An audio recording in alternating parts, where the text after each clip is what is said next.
On continue cette série sur les obligations avec ce nouvel épisode, troisième épisode de cette série, dont le thème est comment investir dans les obligations.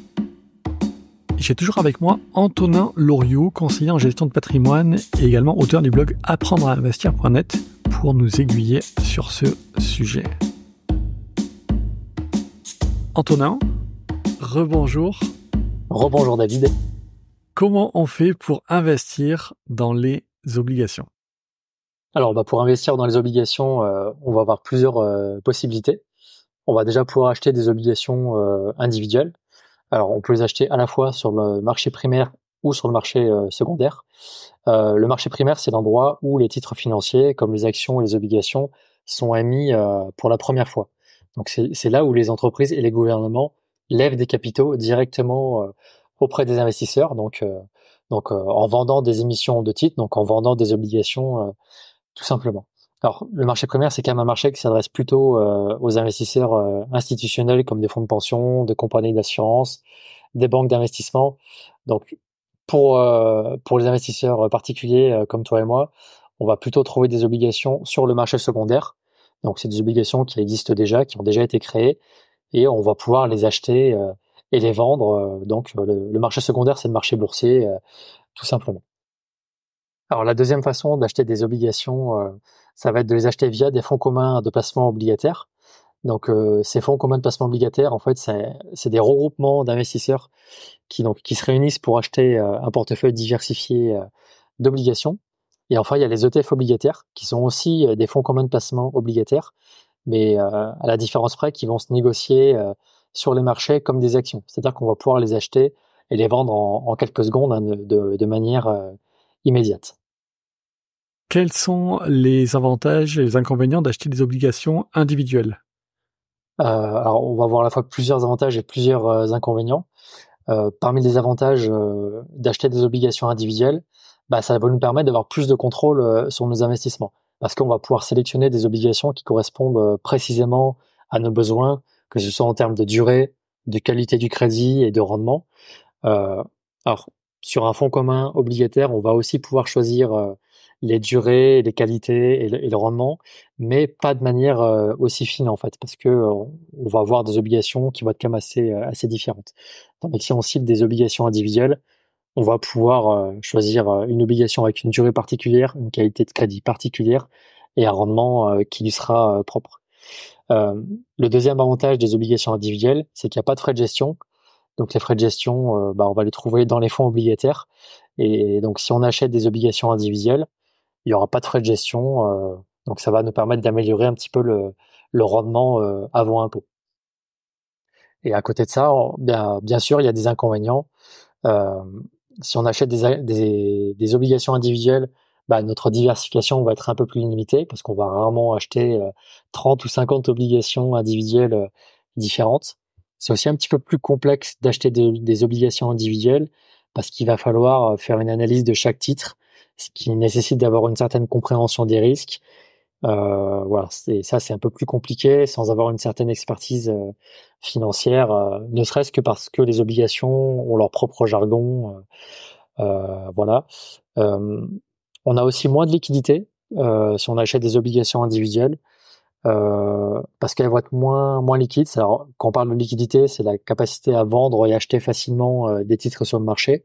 Et en ce qui concerne les obligations individuelles, certaines peuvent être plus faciles à acheter à certains moments et à vendre aussi. Et alors, dans le cas d'une revente, c'est plus problématique parce que voilà, si on peut pas revendre notre investissement au moment où on le souhaite, ça peut causer des inconvénients.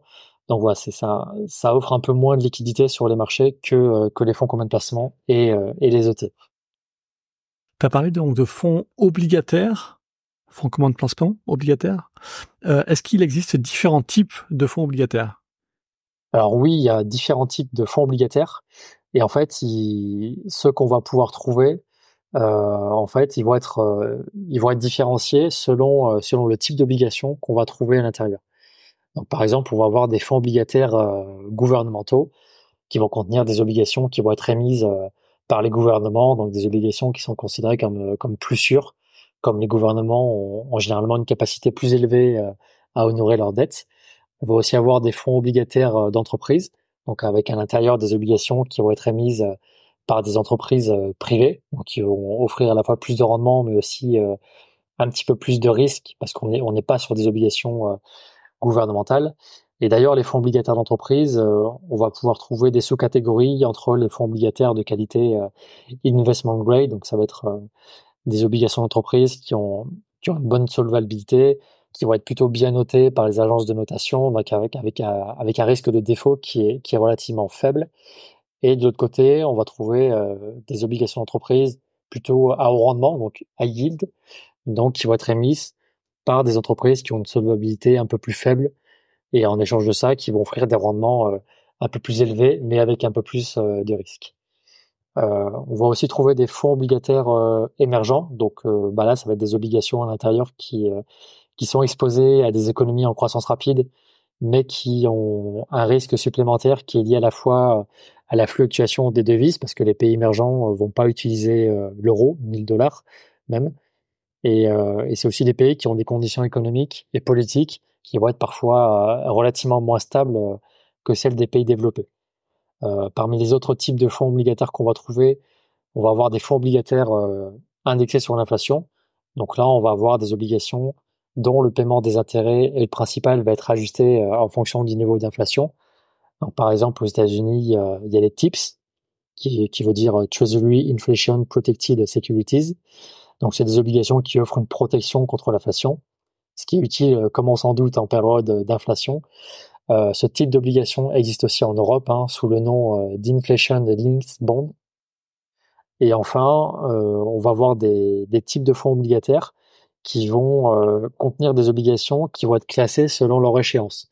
Donc, on va avoir des fonds obligataires d'obligations à court terme, à moyen terme et à long terme. Ça, à court terme, ça va plutôt être des obligations qui vont avoir une durée de vie entre 1 et 3 ans.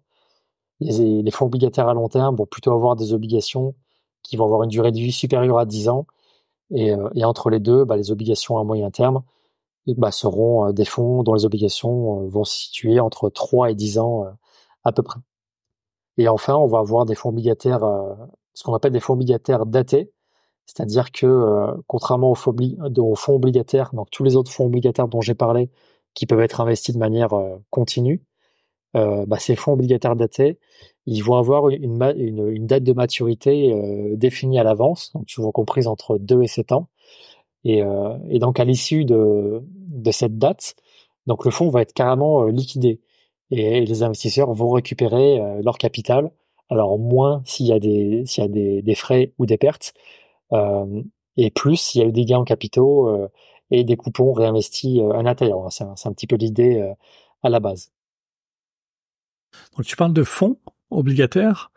Est-ce que il y a des ETF obligataires qui existent? Et si oui, est-ce que ces ETF obligataires sont inclus dans les fonds dont tu parlais? Oui, bien sûr, on va trouver des ETF obligataires.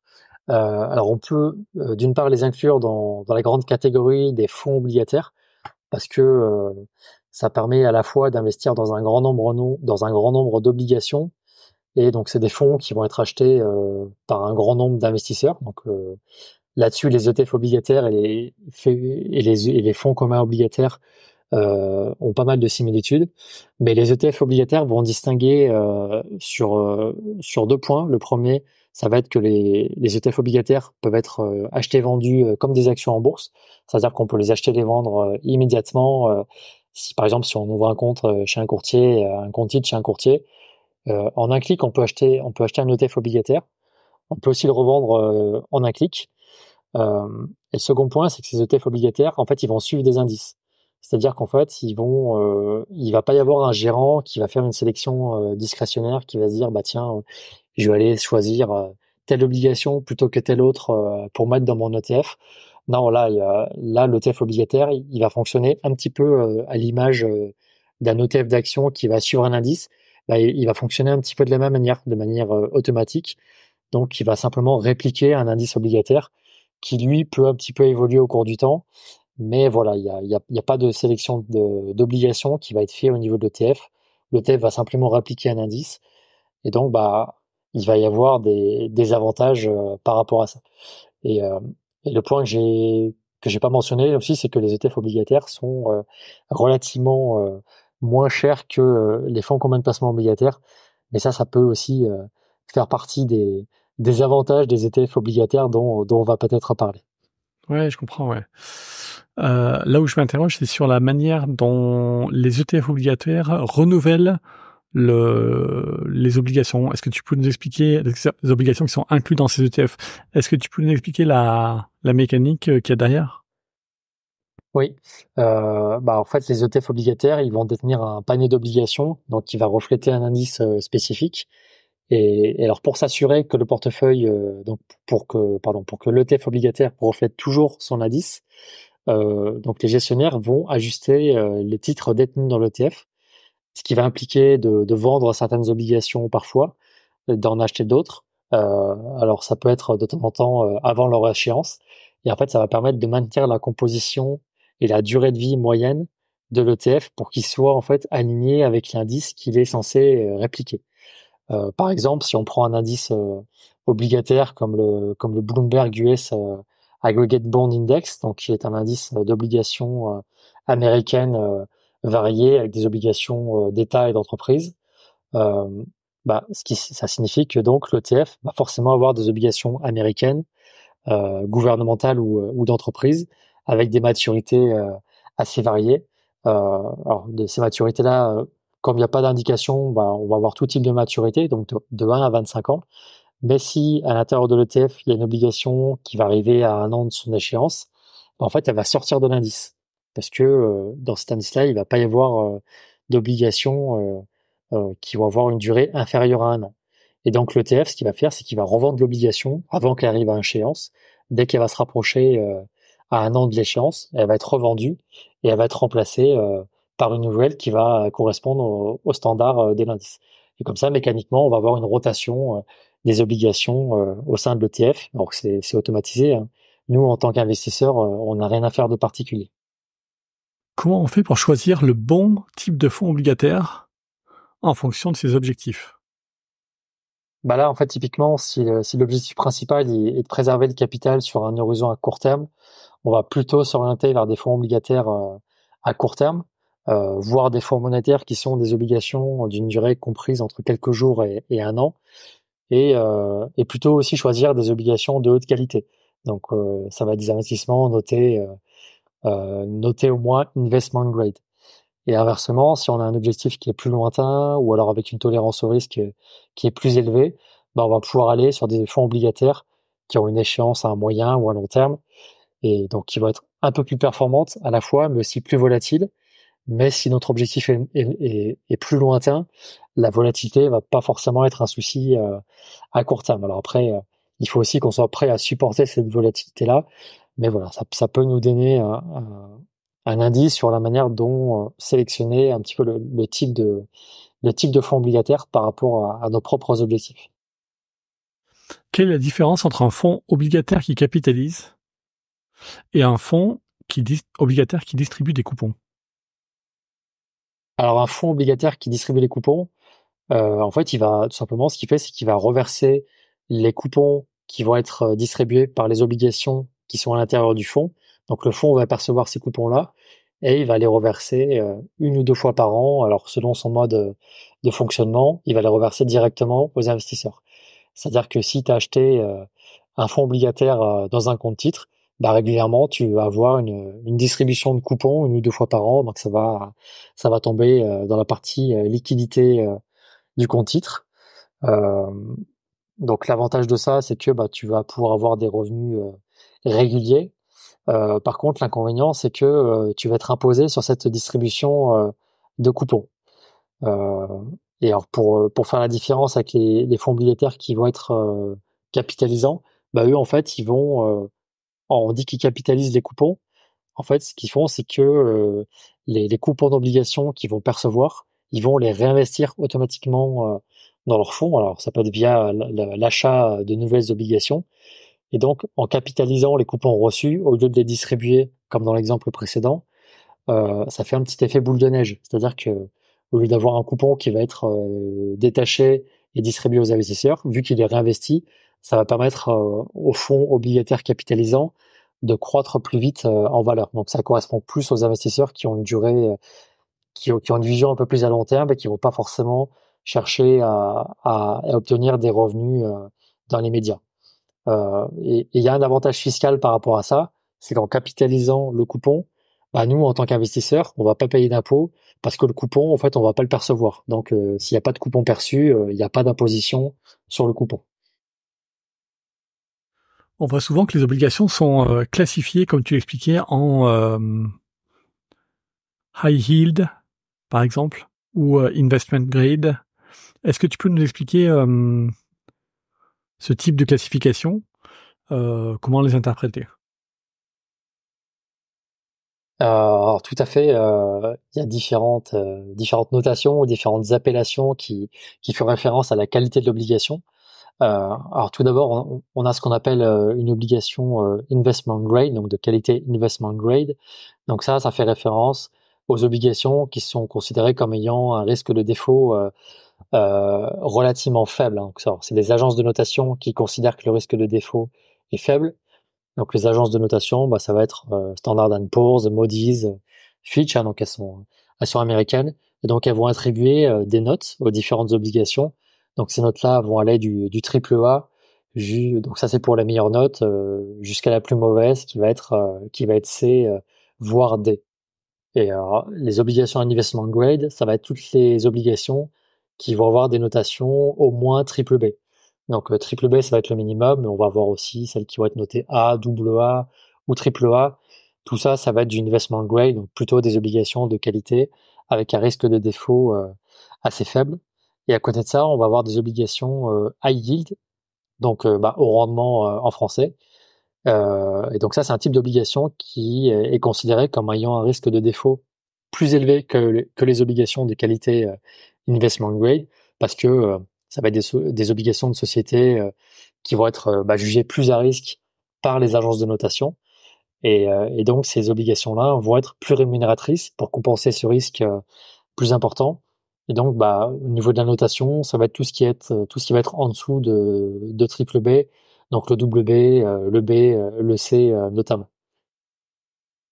On arrive sur la fin de ce troisième épisode. J'ai une dernière question, c'est sur la durée. On parle souvent d'obligations à court terme ou d'autres à long terme.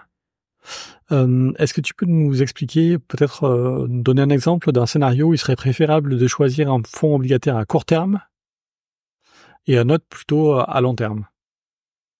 Oui, alors, dans un scénario où il serait préférable de choisir un fonds obligataire à court terme, ça peut être par exemple lorsque les taux d'intérêt sont en hausse ou alors qu'une hausse des taux est annoncée. Dans ce cas-là, il va être plus avantageux d'opter pour des fonds obligataires à court terme. Pourquoi? Parce que tout simplement parce que les obligations à long terme vont être plus sensibles aux variations des taux d'intérêt. Et donc, si les taux augmentent, eh bien, la variation des obligations à long terme va baisser de manière assez significative, ce qui va entraîner des pertes latentes pour les investisseurs. Tandis que si on a des obligations à plus court terme, comme leur échéance va arriver assez rapidement, donc on va pouvoir réinvestir de manière plus rapide dans de nouvelles obligations qui vont avoir des taux d'intérêt plus élevés. Et on peut l'observer hein, avec la hausse des taux qu'il y a eu dernièrement, où on est passé de moins 0,5% à quasiment 4% pour les taux à court terme. Si on regarde la performance des fonds obligataires à court terme par rapport aux fonds obligataires à long terme, on voit que les fonds obligataires à court terme ont subi une baisse qui est beaucoup moins prononcée que les fonds obligataires à long terme. Donc, dans ce scénario-là, il vaudrait mieux privilégier les obligations à court terme. Euh, il y a aussi un autre cas de figure, toujours dans le même scénario, c'est si un investisseur a besoin de liquidité à court terme, donc là, il va pas forcément se préoccuper de qu'est-ce que font les taux d'intérêt, mais il sait simplement que voilà, son capital, il va avoir besoin de le retrouver euh, sous peu, donc d'ici quelques mois par exemple. Dans ces cas-là, il vaut mieux privilégier les obligations à court terme, parce que tout simplement, vu qu'elles sont moins volatiles, l'investisseur va avoir beaucoup plus de chances de retrouver son capital intact, intact que s'il se lance dans des obligations à long terme où là, il peut avoir des variations beaucoup plus importantes. Et donc, les obligations à long terme vont être moins adaptées à un optique d'investissement à court terme. Merci Antonin pour ce que tu nous as partagé aujourd'hui sur les possibilités d'investir dans les obligations. C'est la fin de ce 3e épisode. Et on se retrouve pour le dernier épisode de cette série, 4e épisode, réflexion autour des obligations. À tout de suite.